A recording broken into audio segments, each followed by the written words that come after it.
So yeah, welcome to Tam's Talks.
Hello. Welcome. Today is the last episode of Tam's Talks, the last one of the season. I'm very excited I'm just excited to be here, to be honest. Excited that we've got to this point, excited to have this talk. We've got a really good panel of speakers lined up for today, and I just know it's going to be a good one. But yeah, introductions. So my name is Kareem. I finished my 4th year of medical school at King's College London, and I'm currently intercalating at Loughborough. And I've also got the pleasure of being the co-director for the TAMS network. So before we get started with the talk, I'll explain the agenda for today, and then we'll just get it underway. So I'll give a quick introduction about TAMS, who we are, what we do, what TAMS Talks is, and then I'll introduce our incredible speakers. Once they've done their brilliant introductions, we're going to have our Q&A, where I will give them some pre-made questions. You know that part in the TV shows where they're like, here's ones I made earlier. I'm going to bring some of those questions in. And then after that, we'll have a Q&A open to everybody who is watching live. And then you guys can just send in your questions, and we'll get to have like a bit of a more open discussion about the topics. So yeah, who is TAMS? What is TAMS? TAMS stands for the Aspiring Medic Support. So we're a registered community interest company, and we were founded by medical students for medical students. And our whole mission is about supporting aspiring and current medical students from socioeconomically disadvantaged backgrounds. And we aim to support students both professionally and personally in their development, including mentoring, workshops, and then different talks such as this, which touch on topics that you don't really get help with in medical school. The kind of things that you have to figure out yourself, or you get to learn by somebody else knowing it and telling you. So we're kind of here to bridge that gap for those people who may not have access to those answers. So today's talk is all about money. last week we did a talk about advocacy, telling people how and if, medical students should get into politics, kind of how you can get into it, what the benefits are, what some of the, I don't want to say negatives, but some of the negatives might be of getting involved in politics. And it was very interesting. So today's talk is following on that, talking all about how you can excel beyond the lecture theatre, and it's all about money. So what am I going to do now? I'm going to introduce our wonderful speakers. So like I said before, we've got 4 incredible panelists today. If you guys could switch on your camera if it's working. If it's not working, I think now you should be spotlighted. So we're all going to just jump into the screen at one time. So our wonderful speakers are Hosna, Sammy, Sandy, and Ria. So welcome, guys. Thank you all for joining us. Yeah, I'm happy to have you here today. Yeah, it's our first panel. Like I said before, off camera, off mic, what's it called, off recording? I don't know how these YouTubers do this stuff, but yeah, this is our first panel just of women. So I'm really excited about that. That's a really cool thing to have. I don't think we've had one just of guys, that being said, or we might have. I might be wrong. Maybe back in the start it was just guys. I think the first table talk we had. So it's fitting that the first one we had was just guys and the last one we've got is just women. I think that works really nicely. But yeah, I'm going to stop talking now. If you'd like to introduce yourself, we will start with Hosna. If you just give a quick introduction about who you are, what medical school you go to, and just a little bit about yourself. Cool. Hi everyone, I'm Hosna. I'm now a 4th year medical student at King's. I intercalated at Imperial last year and did management, and had my graduation in October. Outside of med school, I'm involved in a huge number of things. But I've had my fair share of kind of part-time positions over the years, so I'm excited to speak about that as well. Over to the next one. So next we have Ria. Hi, my name is Ria. I am a 4th year medical student at King's College London. I also intercalated last year at Queen Mary and I did experimental pathology. So I have had 2 consistent part-time positions. So I usually do tutoring on the side, but I also have a position at King's. So I work as a money mentor for King's. And yeah, over to the next one. Brilliant. Next we'll have Sammy. So my name is Sammy. I'm a final year medical student. I recently, I'm also a geography grad from King's. So I'm basically furniture at King's at this point. It's my 8th year there. I've kept down 2 consistent jobs, I would say, in retail and as a student ambassador. And I've also done some vaccinating as well. So yeah. I'll call yourself the furniture man. That's not. There's definitely people who've been at King's for longer, them guys that do the undergrad and then they do masters and PhD. But yeah, we'll get into that. Next we have, last but not least, is Sandy. Hi, I'm Sandy. I'm a final year medical student at the University of Birmingham. I've had several part-time jobs in my 5 years. Off the top of my head, I think about 9 that I can think of. My most consistent one, though, is I did spend 4 years as part of the University of Birmingham Air Squadron. So it's kind of working with the Royal Air Force. So people who just want to find out more about military life and you get paid to do cool things. So that's probably my most fun job. How many years you said you did that for? 4 years. 4 years. Yeah. Wow. Okay. Yeah, let's get into it. Let us get into it. I guess the first question and kind of the most relevant one is, how do you balance work with academic commitments? Obviously, we all know medicine is not the most time-friendly degree.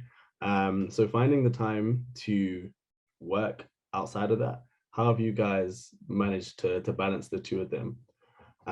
So we'll go with Sandy first. I think so, like during the term time, mainly just prioritization. Like if you've got deadlines coming up, I know the obvious is to prioritize those instead. But if you have a job that you also enjoy, I didn't mind doing like a lot of work in my summer, in my like December breaks, Easter breaks. So I think just like making time for those job roles. So for example, with the Royal Air Force, they would have like summer camps, and like for that week you would do like various activities, and then you'd be paid like the base rate for the week or whatever. So I'd do like a week at Easter, did like a flying camp, or do like a week in the summer, which is like adventures training. I did like a winter week as well. We went skiing and stuff. And so like when it's fun to do the work, it doesn't feel like a job at the same time. I would At the definitely risk of, second that. go on, Hosna. I would definitely second that, and I was just gonna say that as well. I think especially in the earlier years when med school's not as stressful just yet. I mean, some would argue otherwise. At least and I'm not saying I'm an example, but I didn't take it as seriously as I do now. I did make time for jobs that I would enjoy and that would allow me to have some sort of income as well. So I definitely enjoyed what I was doing at the time. And it was really insightful, and I was gaining a lot from it as well. So it was all productive in its own way. I was doing receptionist work at a private clinic, and that was really interesting for me. And also I was doing some retail at the airport. So it was all enjoyable. And secondly, at the same time, I think over years as well, you start picking the jobs that you get a bit more flexibility on, in terms of kind of when you can't make shifts, or where you kind of you can not skip a few days, but if you need time off for your studies or for deadlines, you can have that. And also jobs where you can sometimes work on the job or do a bit of studying on the job as well. I know for sure that's what I keep an eye out for now. So receptionist was perfect for that, because I could literally have my laptop out on the table and do that. And the job I had at the airport allowed that as well. So that was another thing that I definitely kept an eye out for, a job that was flexible and that would allow me to still do some work if I need to do it. So yeah. Again, I would definitely agree with the flexibility. So I had a part-time like retail job at H&M, and it was a huge store, so it was a bit of a joke. You could kind of like skip a couple of days, or there was like 200 of us working there, so there was always someone that you could swap a shift with. Also, if you let your employers know that you are a medical student, like your managers will literally, like if you tell them your deadlines way ahead of time, like they used to let me take 3 weeks off at a time because of my exams, but they wouldn't let anyone else kind of do that, just because medical student and that. But yeah, just letting your employers know is like really important as well. So I would definitely say what Hosna said already about the flexibility, and me as well. So in terms of, so there are different types of jobs. So there's like a permanent, a part-time, a temporary, and then there's something called 0 hours contract. So if you can find work that does that, that's like the most amazing thing, because you're bound by a contract. Yes, you work for them, but you're not liable. So I literally pick shifts when I want, as I want. I'm not responsible for, so with Money Mentors, my contract is 8 hours for the entire year. And I could do 8 hours in a week, like that's it. After that, I'm not responsible for answering to them. And then my other job that I do, which is tutoring, is also a 0 hours contract. So we have an app where we get the shifts, and I usually now, because we're coming close to the exam, I only pick shifts that are like 1 hour each. Whereas before that, I would work through the entire summer. Our shifts can range anything from like a block of 30. So you pick what you want, because you do tutoring, whatever the student picks, you just do like 30 with that student. So definitely look for 0 hour contracts, because whenever you do part-time jobs, let's say it's 8 hours, it's 8 hours for the week. So you kind of have to set that time aside. And with medicine, it's so uncertain that some days you can commit to that. Like a Wednesday, you can do 8 hours Wednesday for sure.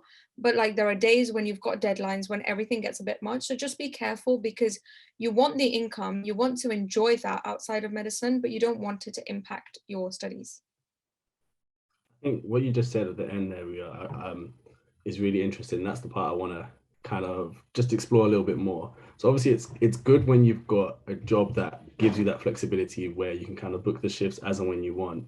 But I'm assuming that there were points in time when everybody kind of had a job that wasn't that way, and it was very much my shift, your shifts are when they are, and there's no wiggle room. So when that was the case and you kind of had to do the job at those set times, and how did you manage to then balance uni and work?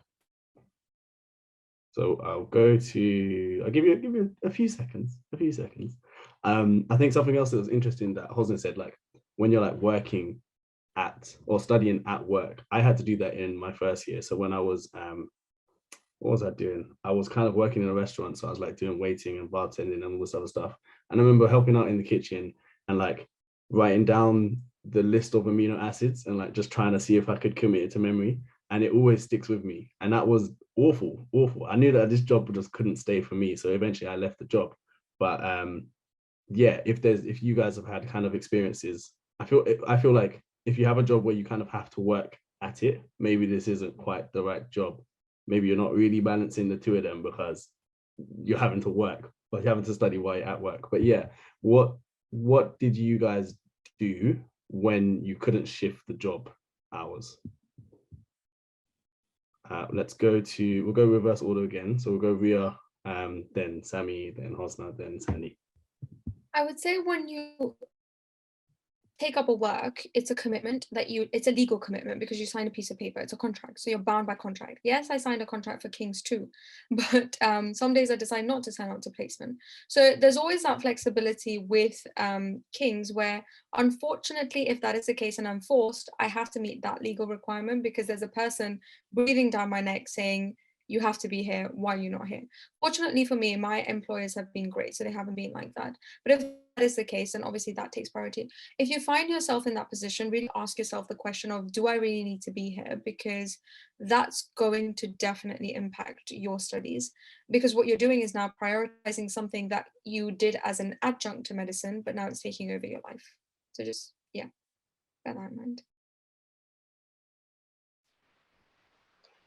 Yeah, so in terms of so sometimes I would sign up for vaccinator shifts. Like I'd be really eager. I'd be like, wow, this is like really good money just before my finals in January. And I'd realize, okay, maybe I shouldn't have. I have so much content to cover.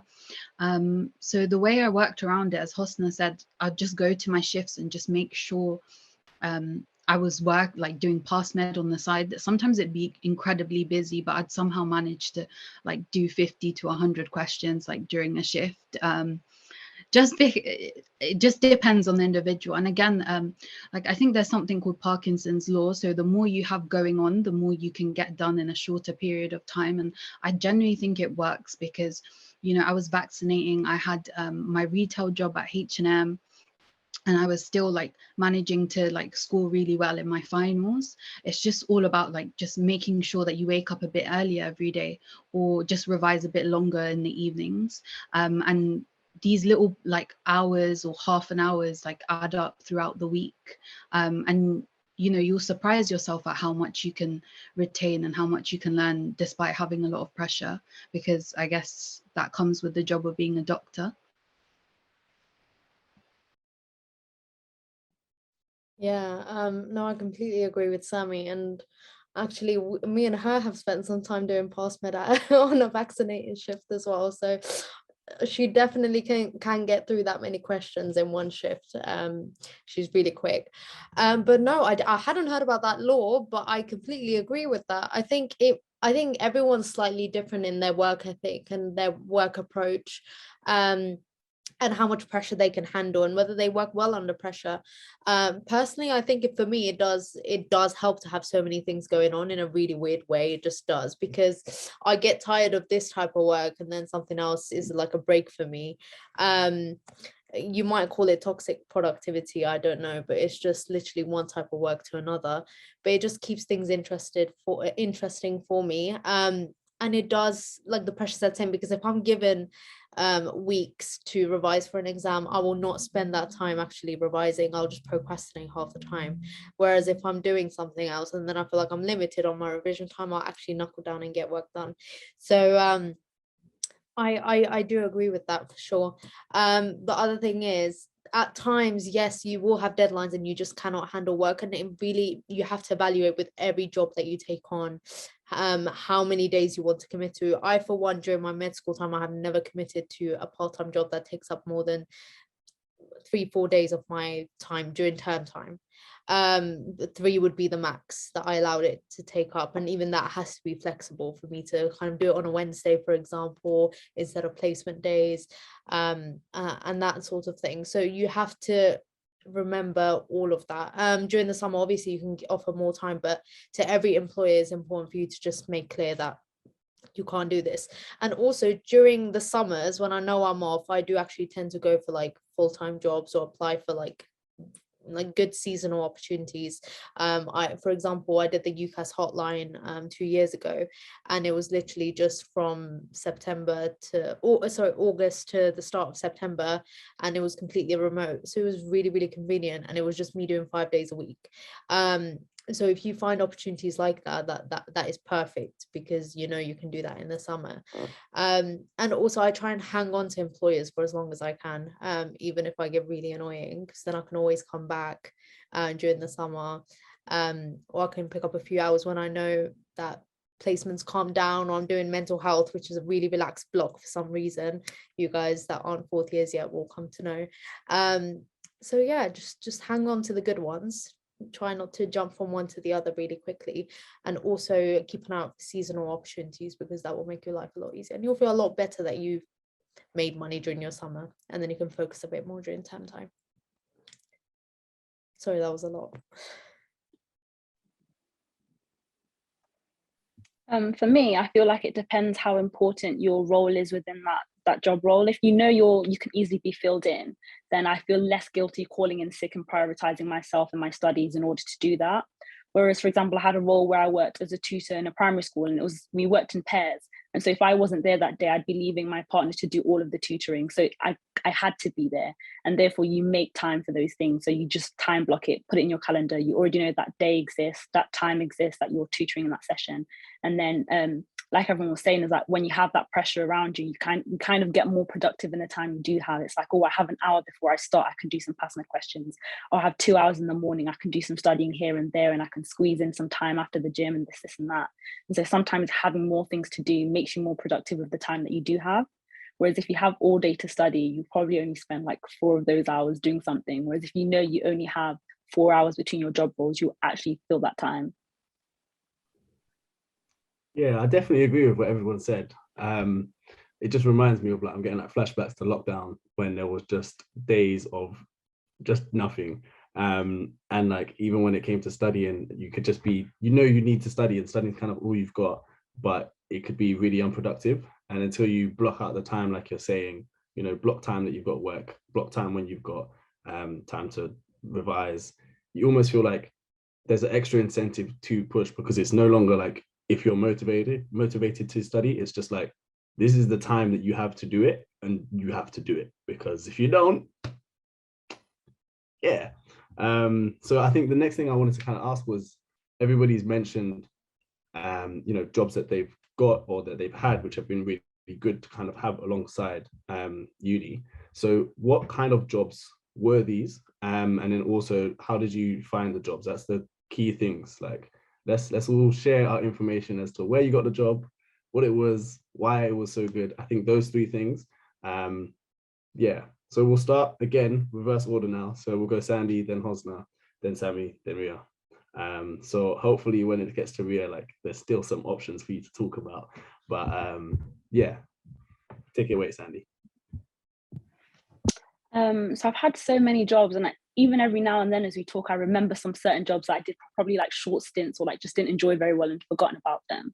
So there's a lot of my healthcare related jobs. So like healthcare assistant, I'm currently also like a medical lab assistant, so doing the COVID PCR tests, vaccinator admin role, vaccinator giving the vaccination roles as well. So a lot of the healthcare jobs I actually found on like the student bulletin. So like in Birmingham, we'd get like weekly emails of like just different opportunities, where it's like prizes, and sometimes there'd be job roles that, like, if you're a medical student, it's a lot easier to get the job. Like, it doesn't require a CV. It's usually email this person and kind of go from there. So I sent a lot of emails. Hi, I'm a medical student. I'm wondering if you're interested in hiring someone to do, etc., etc.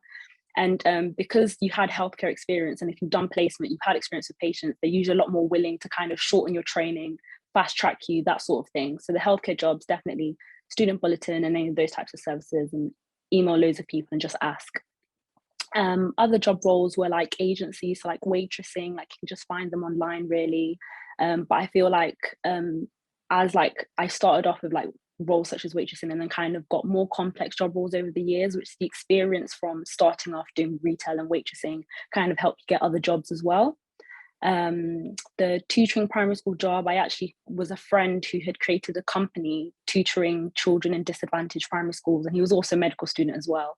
So he was just asking for help and asked people in our group, and I offered to do that for a few weeks in the summer as well.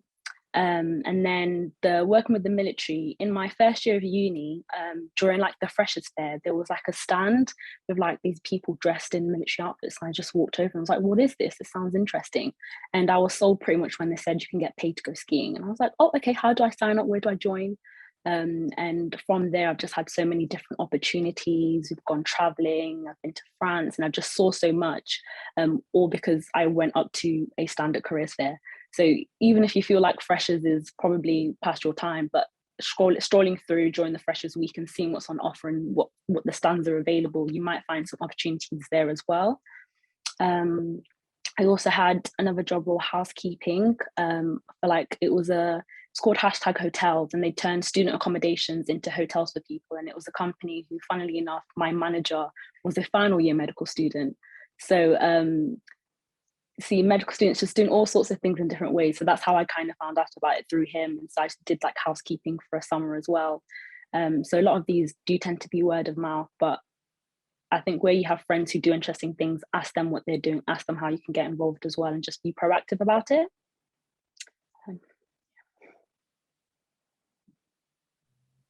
That was amazing to hear. Thank you, Sandy. I mean, I was like, what is student policy? Let me write that down.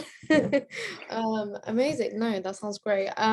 So I've definitely always kept my eye out for any opportunities, and I've been proactive in terms of just socializing with people and networking with people. So, and letting people know I'm looking for a job when I'm looking for a job. And you never know, your friends and family come up with all sorts of opportunities. So I've got a few jobs that I've literally just word of mouth found. I've rarely sat on Indeed or I don't know, these other recruitment websites and actually found something that way. So speak to people around you, and you'll be surprised at the opportunities that come up. So I think a lot of med students have done tuition in their time at some point. I kind of started in sixth form, and I carried that into university as well, and kind of built a rapport with kind of the kids and the students in my area and from my school. And then that kind of expanded a little bit, and then I had a few friends that also wanted to do it, so we kind of got together and made a little group, and now we ourselves kind of run a bit of an agency. So that's something that did build and develop into something which is doing really well. But definitely tuition was something that worked for me. It's just incredibly flexible. The students that you're tutoring will appreciate that you're a student yourself and have your own commitments, and it does work because you can relate on so many levels, and there's so many benefits that you can offer these students that others can't, that older non-student tutors can't. So it does play in your favor, and there's just so many opportunities you can help in kind of widening participation schemes. You can do a lot of stuff in that area. Is really, really rewarding. On the other hand, I know many medical students who have gone straight for the private school kids and made a lot of money doing it that way, and I have my regrets sometimes, but I've managed to help a lot of other kids. So there's a lot of opportunities out there, and definitely the second they see medical student written on your profile, like, I don't know, parents just love it. So it really does work. So tuition was a really great one. That was just me kind of taking my own initiative and giving it a go. And it worked out, and through word of mouth people came to me. With regards to the other jobs I had, I mentioned I worked at the airport at one point. Again, that was a friend who used to work at a retail store in Heathrow Airport. They've got a chain there, and he referred me, so I applied and I got in, and that was something I did seasonally. It worked really, really well. I worked there in the summers. Again, shifts that I could handle, but because it was summer, it was fine. I mean, I was available a lot more, and it was near my house, so that wasn't an issue. And again, I always had a laptop where I work, so I always had time to do some work as well. And the store wasn't always busy, so it was flexible in that sense, and I had a good thing going with the managers. Then this is probably I don't know, I find this really amusing. I worked at a private clinic in Harrow. They do dental work and aesthetics, and the way I actually got that job was so the doctor that owns the practice is a bit of a medfluencer, or not medflu, but like, you know, one of the Instagram doctors. She's doing really well, but she wasn't even advertising, and I just thought, let me go on Instagram and message a bunch of these clinics, like, are you looking for someone? I'm a med student, I want a job. And she saw it and she accepted me. She's like, yeah, come in for an interview. And I was just shocked that it actually worked, because I really wanted to get that kind of experience working in a private clinic and get that kind of insight. So I thought I'd give it a go. I had nothing to lose, and it did work. And this was me on a private account messaging the practice. So it wasn't even any public page where I was kind of selling myself. So it was really shocking, but I got in. Again, that was nice. I had a good rapport with the managers, and it was more of a seasonal thing. They knew I was a med student, and I was a cover for the other reception staff. And then similarly to Sandy, I've also done vaccinating. I've done it for more than a year now, since the start of 2021. I did it at Guy's, and I did it at Guy's and St. Thomas's, which is a partner hospital to King's, and a GP in North London. So again, those were also word of mouth. I know King sent out an email at one point about Guy's and St. Thomas's. I think that's how I signed up to that, to be fair. But the other one was word of mouth. So that was a really cool opportunity. I think my most enjoyable job, because it was just so similar to, obviously it was med in a way as well. I was seeing patients, and I gained a lot in terms of confidence and being able to speak to patients, and at the same time revise, because patients will come in and they'll be like, I ask them, what meds are you on? And I'm not meant to actually ask a lot more about it. They'll mention a drug and I'll be like, okay, so why do you take it and how's that going? And I'll just go completely off track. But it was really good revision in itself. And again, I was with a computer, so I could constantly revise between patients as well. But yeah, those are some of the roles and positions I've had over the years. I think they have a common theme of kind of being social, speaking to people, and just grasping opportunities when you see it. And yeah, that's it. So yeah, I'm really impressed by all the jobs Sandy and Hosna have had. So similarly, I've had a vaccinator job in the same GP in North London, and that was through word of mouth. So a couple of my friends were actually vaccinating there, and it was good money. You could take up a shift whenever you wanted, and it was really flexible. You could give your shift away if you felt like it was too stressful. So I've been working there since March last year, 2021.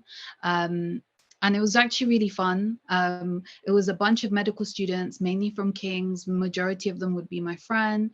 They had lots of like little perks, like they'd give us free lunch. They had a lot of events, like I think Camilla came in one day, and like a lot of famous people would come through to the GP clinic as well.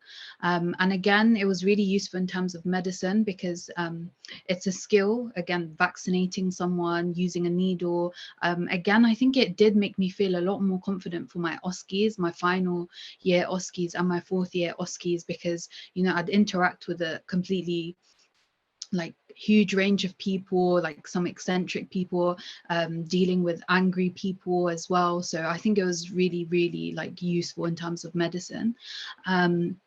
I've also been a student ambassador. So since my second year of uni as a geography student, I applied through King's Talent Bank. So each uni will have like a little portal to get jobs, and they always have jobs going. So definitely check that out at your uni. So this opened a lot of doors for me. So first of all, I started off being a widening participation ambassador, like helping out in summer schools, and when kids from disadvantaged schools would come in for a day or two, and like you can be a mentor as well. And through that, there's different divisions of being a student ambassador. So I was also an international student ambassador. So a lot of international students that come in the summer for 2-3 week programs. I've been a part of that. And you know, helping students with their visas, etc., during December and during the summer. I've done that as well. Just purely, I didn't apply for the jobs. It was just purely because I was already a widening participation ambassador. They just referred my name on, as they needed people to work during those times. And my third job was a retail job. So I think, so I've been a student ambassador for like 6-7 years, and my retail job, I was there for 4.5 years. So I just started just before med school. Again, like Hosna and Sandy, I worked a lot in the summer. I just picked up any overtime that I could. And during the school year, I would work Saturdays and Sundays. Again, it was quite stressful. You wouldn't have a day to yourself, like how you'd have a weekend, you need a day to offset. My day to offset would usually be a Wednesday. So, you know, just bear that in mind. Maybe if you are taking on a job, for it not to take up both days of your weekend, just maybe one day and one weekday. That way you can socialize with your friends if they're off, even your family, you know, because everyone will usually have 9 to 5 Monday to Friday. And yeah, that job was really enjoyable. I think I made a lot of lifelong friends in that workplace. Everyone's typically a student. No one's really taking the job that seriously, but it was fun whilst I was there. So yeah, that's it. So as Sammy said, she actually took my King's Talent Bank one, but I do have another one. So yeah, so the portal is really good. Not a lot of students here know that that exists, because it's not just that one job. You can get multiple jobs. You can work as like a research assistant, and that's more like a part-time permanent kind of a position. So really apply to anything and everything. And because that's how I got my money mentor job. But essentially, sometimes what they do is for open days, if they need more King's ambassadors, then just for a day or two, they send us a timesheet. And so we can also work as King's ambassadors. So it's very flexible in the sense that if you want more shifts or more jobs, you can always kind of interconvert between different positions. But I'm mainly a money mentor, like that's my long-term thing. And then the other really good place is your newsletter. So as medics, we get a GKT newsletters, GKT MSA, and no one bothers to read it. And so I read through the entire thing, start to finish. And that's how I got my job, so my tutoring job. They have, they always need like, not coders, they're called something. Yeah, they need coders for, you know, you code the patient notes. And usually some GP practices will be there, and it's paid quite well. It's like £11 an hour, sometimes £12 an hour. And you can do it on a Saturday, maybe 4 hours. So there's something always there. There's people advertising because they need tutors. So any kind of external advertisers that need people to be on there, they pay King's GKT MSA to be on the newsletter. So they're quite desperate to get someone to do the job. And obviously medical student, it really does help. And being in a GP practice, whether it be coding or whatever, like I know one of my friends, when we did our year 2 GP placements, our GP was looking for coders. And back then, obviously, I already had 2 jobs. I didn't want another one. But basically, she got onto that. And then she started doing Saturdays on the practice. And as a compensation, in addition to the money, she got offered like tutorials. So that's teaching as well. So, you know, you can always work around it when you've got medics around you. And then, yeah, so there's Indeed and stuff. So over the summer, that's where I look, because that's where you get the seasonal jobs. And my job as a tutor is quite good because the timings work quite well. So during term time, because I do UCAT tutoring mainly, during term time, everyone's busy, they're doing their own thing. Then when it comes to summertime, that's the UCAT season. And that works well for me because that's my time off. So that's when I do most of my shifts. And then they have so now it's interview season. So I'll pick up like an hour here, an hour there. It's very flexible. So definitely do read. Ask. There's like in the university, you'll constantly see flyers or volunteers needed or participants needed, or you know, we need someone to do this and we'll pay you for this. So always be aware of your surroundings. Conversations, like when I speak to my friends will be like, oh, I'm looking for a job. And then you know, the money mentors, definitely, because this is a conversation we were having before as well, like you know, because we're recruiting. So then I would say something like, oh, we're recruiting, do you guys want to tag along and send your CV in? And then you can always take it from there. So make people aware that you're looking for a job. And so even if they see flyers around, they'll be like, oh, do you know this is happening, would you be interested? So yeah. Yeah, I think there's a lot of similarities between what everybody said. Definitely the types of jobs that you've looked for and then kind of like how you've got them. So I'm about to just start asking all my friends like, yo, guys, I need a job, just come.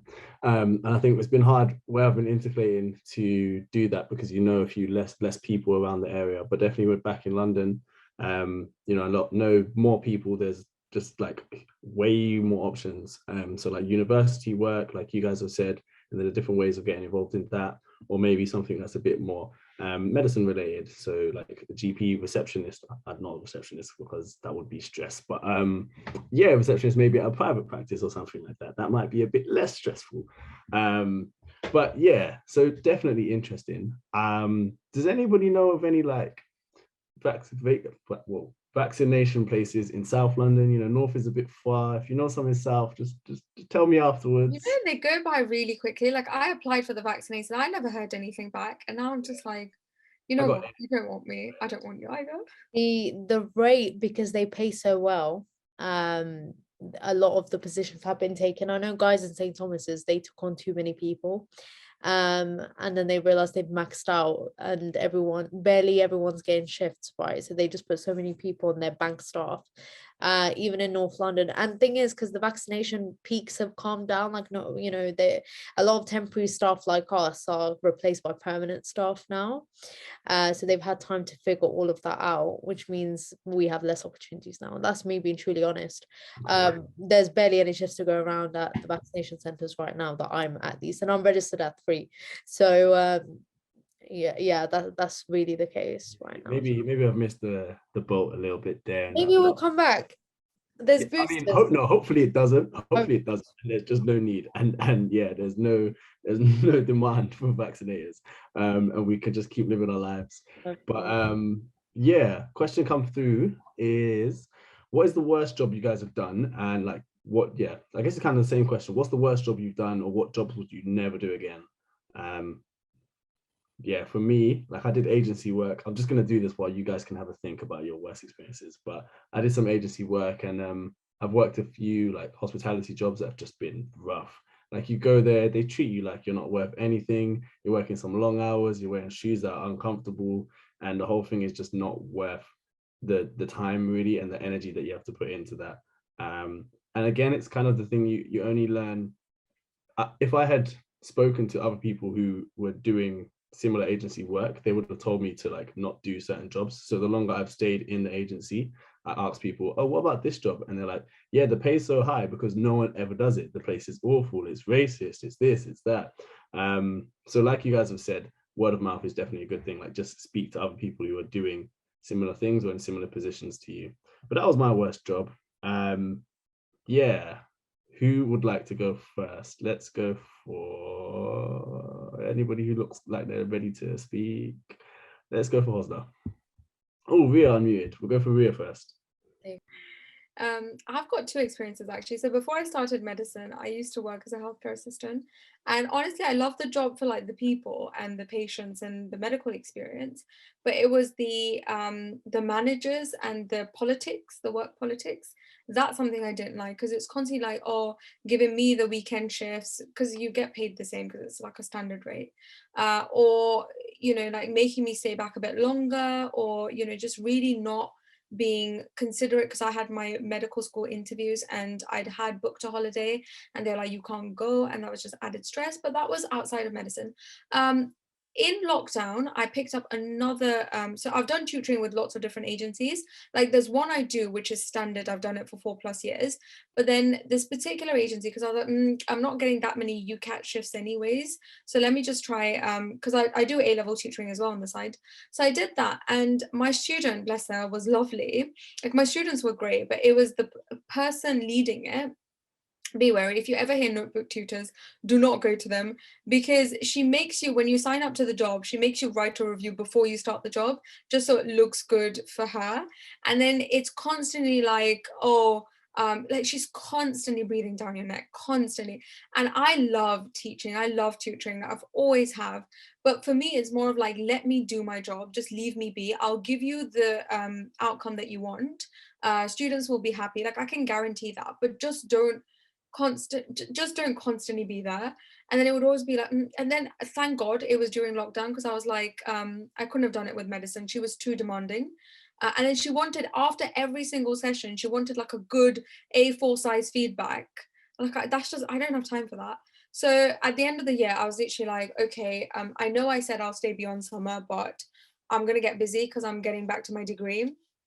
And she was like, oh, it sounds like you didn't enjoy it. And I was like, do you know what, whatever. So just be wary of something like that, because if you start having people that start taking advantage of you, and the funny thing is they paid me literally half of what I get paid somewhere else, and somewhere else I do half the job. Like it's just, you have to be smart about your time and your money. Try and find, I know it's easier said than done, but try and find a job that doesn't require you to work like a dog, that you can work from home, that you enjoy, and you get paid a decent amount. Like tutoring, highly recommend. Like a London rate could be as high as £30 an hour. And what do? You sit in your room, you prepare your lessons. Yes, it's a bit of prep, and you have to kind of, obviously you're responsible for someone, but it's definitely much more rewarding than walking, like even with the vaccinated shifts. Yes, I'd love to have it, it's good money, they didn't take me on, but also it's hard work. Like you stand on your feet all day. There's so many patients that come in. It can be so physically exhausting. Tutoring has never been physically exhausting to me. So I've constantly picked up jobs like that. I guess that's an interesting one as well. Is like you can have, I think most student jobs initially they're like much more physically demanding. Like if you're doing waiting or like retail or something like that, and you're on your feet, you're walking around for ages, versus if you're doing something that's tutoring and you're using your mind, maybe that's fits more with like the kind of stuff that we as medics would like to do. But sorry, Sammy, I cut you off. It's okay. So I would like to say that my worst job was probably tutoring. And it's just personal reasons. So I used to go to this primary school up in North London once a week, and I only continued it for two months, I think. It was little kids and it was really nice. I liked the kids. It's just having to prep a lesson and just being responsible for their learning. It was just too much. Like I don't think I could handle it. Like I was just too focused on like what I'm learning. I'm just like, I don't have the space in my head to think about what others should be learning. But that's just a personal thing. Like I think things like that are a bit mentally exhausting is worse for me than, like, I'd rather be on my feet all day vaccinating, or I'd rather be working a retail shift till the evening, because it's kind of like my body's moving as opposed to using my head. Like I'm just mindlessly doing the job of it. Yeah.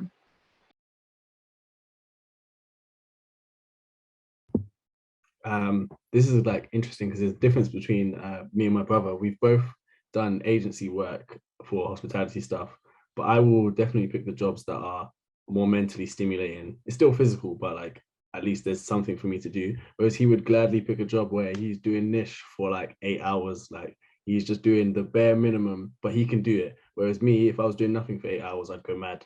Like I've done it and I've gone mad. So yeah, I think it is interesting. You kind of have to try a few jobs to find out exactly what you like and what you don't like.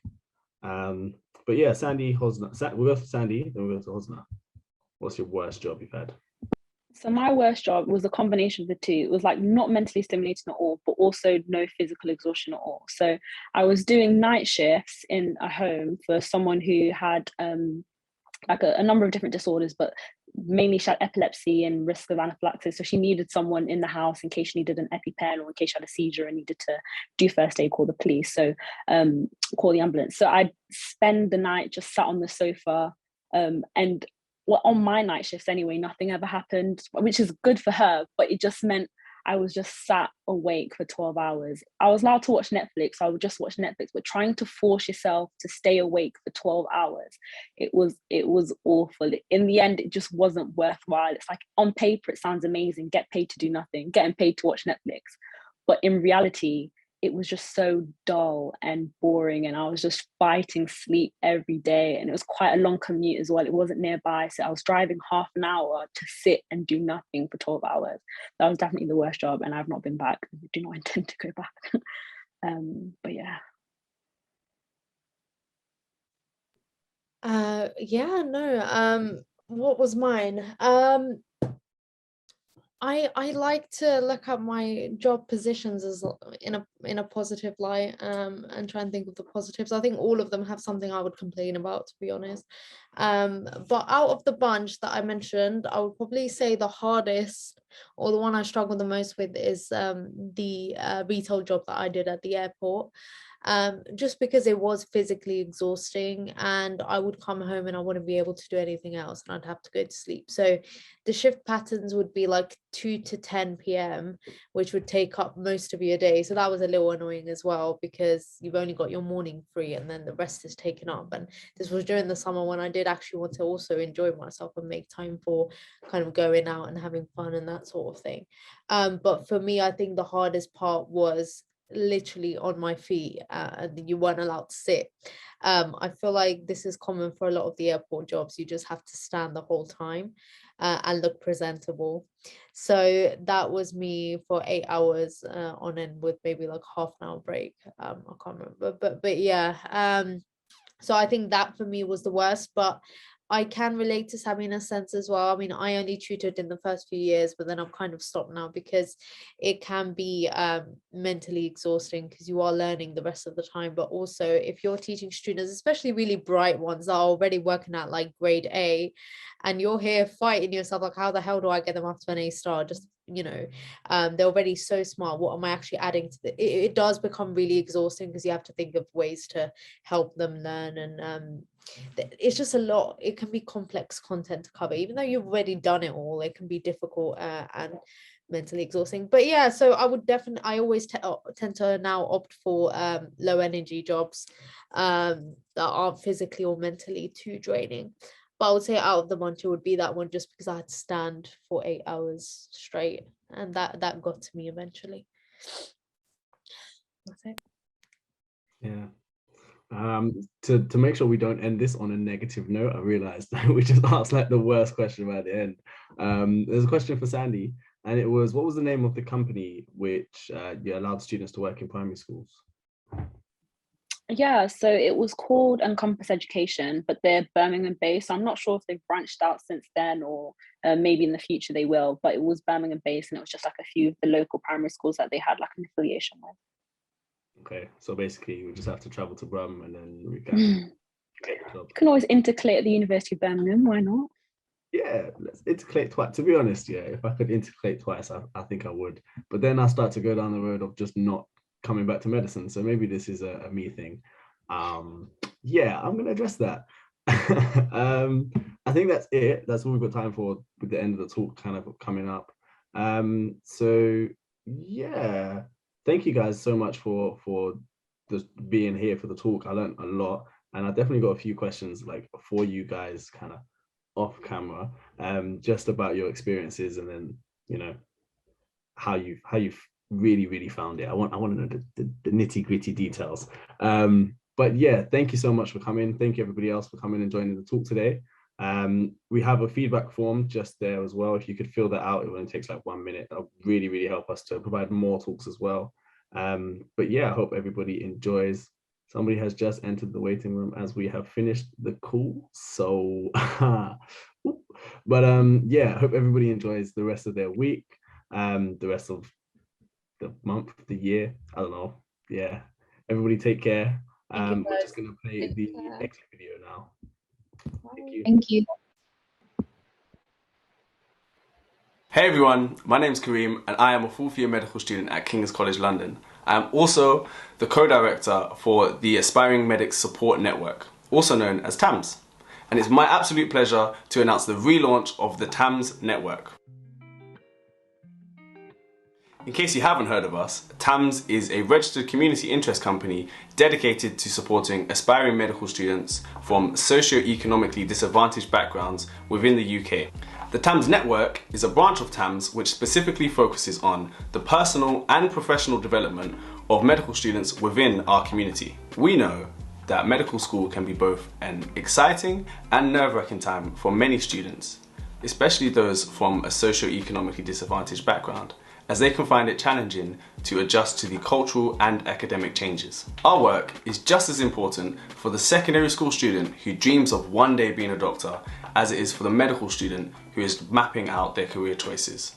Because at the end of the day, we're all aspiring medics, we're just at different stages of our journey. We cultivate the personal and professional development of our members, specifically addressing the challenges that can come from a socio-economically disadvantaged background. We give people a place to learn, grow, and connect in ways that aren't currently supported by the medical curriculum. Our webinar series, TAMS Talks, is committed to meeting your learning needs. We address under-discussed topics at medical school, such as how to manage your money, choosing a specialty, and how to study for exams. Through our mentoring program, Mentored by TAMS, we provide impactful mentoring relationships that help our members grow into the best versions of themselves. We organise frequent socials for our members because we want to create a space for members to meet like-minded people and develop long-lasting relationships. To get involved, click the link in our bio to join our community. Once you do this, you'll receive exclusive access to all the incredible work the team is doing, which means you'll have the drop on the next TAMS Talks, mentoring developments, and opportunities to get involved with wider TAMS work. TAMS Network, a place to learn, grow, and connect.